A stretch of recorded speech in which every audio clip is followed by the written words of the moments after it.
Tensions growing among House Republicans over how much the government is spending as the threat of a government shutdown later this summer looms over us once again.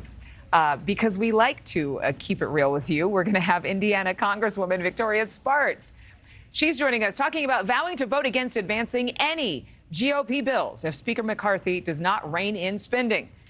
With the Republicans' razor-thin majority, every vote lost is a road bump for the Speaker.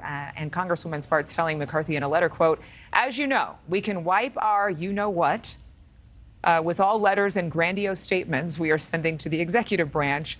Only money matters." And Congresswoman Spartz is joining us now.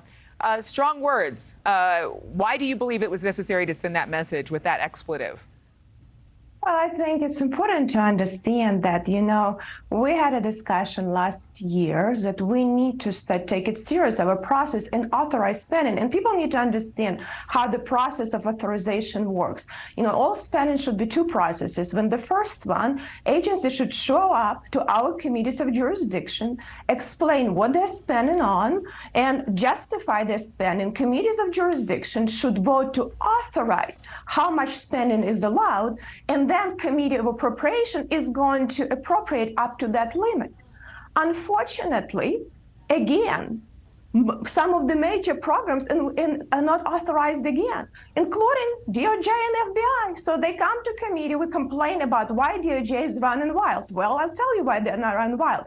They come, like FBI director, he came, just give a lot of talk, so you have only 5 minutes. He's going to waste time and answer nothing, and they will be sending letter, they will never respond. They don't care. FBI, DOJ hasn't been authorized by Congress for over a decade. And we are doing it again. And I asked Speaker McCarthy last year, let's start this process because we have over 1,000 programs unauthorized. You cannot do it overnight.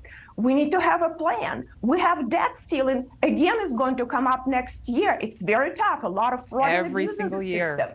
But we do not have a plan, and it doesn't happen overnight. And again, we have talk. I want to see actions from Republicans and plan how to deal with that. Is McCarthy's speakership in jeopardy? I know it took a lot to get him in. Finally, Republicans a bit divided over whether or not he was the right one for the job. Do you think he should be removed? Well, listen, Speaker McCarthy is not a cause of problems. He's a symptom of a bad system. Really, Congress is a broken system. But I think it is our responsibility, Republicans, if we decided for Speaker McCarthy, and it doesn't matter who is there, to set up proper processes. And Speaker McCarthy needs to start leading, which is tough. I'm not saying it didn't happen overnight, but at some point, we need to start taking it seriously. And some Congress need to start really govern. And we're not doing it again. And I'm very disappointed, that we, the Republicans, are not willing to do that because people are sick and tired of us being talking heads, writing books, and getting on TV. Let's pick some real battles, but actually let's have good reforms and policies because there is so much fraud and abuse of the system. But it's tough because you have large special interest groups that give a lot of campaign contributions. Unhappy, but we need to stop and decide.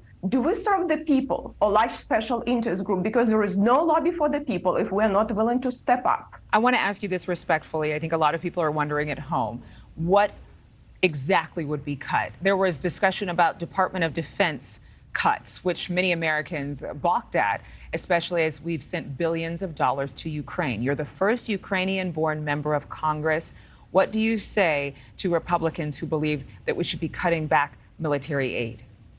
Well, listen, everything should be on the table and have a discussion, because we have a lot of Department of Defense can go through any audits. They have the number one issue. Actually, Government Accountability Office disclaimed their opinion in such a bad situation there. They had just $6 billion error in Ukrainian aid. I said, I want to reconcile and understand what they're doing. But we need to put pressure on this agency, all of the agencies, the pressure. But my question was, it's not just, where we're going to cut. We need to start authorizing the spending. We are not following. So what we're doing as Republicans, we're waiving the process of authorization.